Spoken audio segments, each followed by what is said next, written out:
Salut et bienvenue pour un nouvel épisode des expressions, des phrases, des mots, de l'argot français que tu n'apprendras pas forcément de manière traditionnelle dans des manuels ou ce genre de choses, mais pourtant qui sont super utilisés par les Français, par mes amis, les gens que je côtoie, ce genre de choses. Et c'est aussi quelque chose que tu peux retrouver dans des séries, des films, des livres, des articles de blog, des vidéos sur YouTube, peu importe. Donc voilà, aujourd'hui je t'en présente donc une nouvelle. Juste avant de commencer, si tu n'es pas encore abonné à la chaîne, je t'invite à le faire pour ne pas louper les prochaines vidéos. Si tu veux entraîner ta compréhension orale du français de manière un peu plus poussée, n'hésite pas à aller regarder les autres vidéos de la chaîne. Euh, Mets un like si cette vidéo est utile pour toi. Et puis voilà, je pense que c'est tout. On peut commencer tout de suite. Aujourd'hui donc, je te présente une expression pleine, pleine de bon sens, j'ai envie de dire. Et on va parler d'un animal, ok? La phrase, l'expression aujourd'hui, c'est «Il ne faut pas vendre la peau de l'ours avant de l'avoir tué». Ok? C'est encore une expression bien imagée, etc. Mais je t'explique tout ça.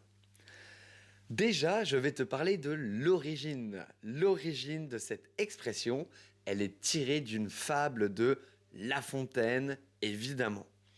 Si tu ne connais pas les fables de La Fontaine, c'est...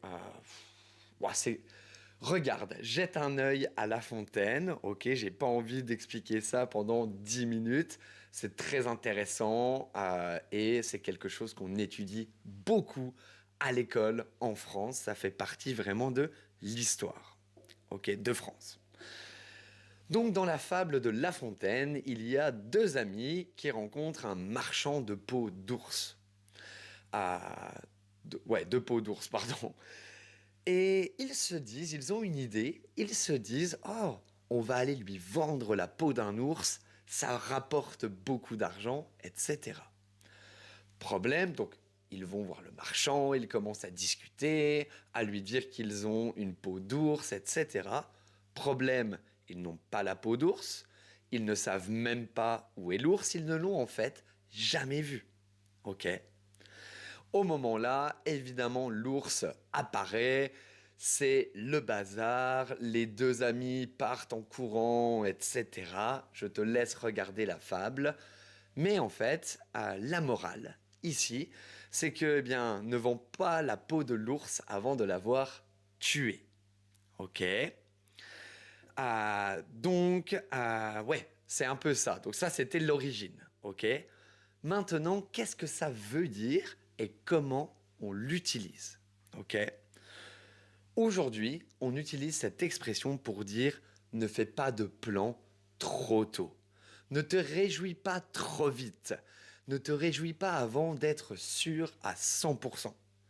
C'est un conseil très simple. Ne te précipite pas. Attends d'avoir réussi avant d'annoncer ta victoire. Ok? Je vais te donner quand même donc deux exemples pour mettre un peu de contexte dans tout ça. Si tu passes un entretien d'embauche, à la sortie, tu dis à tout le monde, c'est bon, j'ai le job, c'est dans la poche, etc. Donc tout le monde est au courant, tout le monde te félicite. Mais 2 jours plus tard, tu reçois un email et il te dit merci pour votre candidature, nous avons apprécié blablabla, mais nous avons décidé de continuer l'aventure de sélectionner un autre candidat. Merci de votre participation, blablabla. Tu imagines un petit peu, là, eh bien on peut dire que tu as vendu la peau de l'ours avant de l'avoir tué. Et en plus, t'as l'air un petit peu bête, un petit peu stupide. Ok? Donc, en conclusion, Retiens bien que avant d'annoncer une victoire, il faut être sûr d'avoir tué l'ours. Ok. Donc ouais, c'est ça, simplement. Ne vends pas la peau de l'ours avant de l'avoir tué.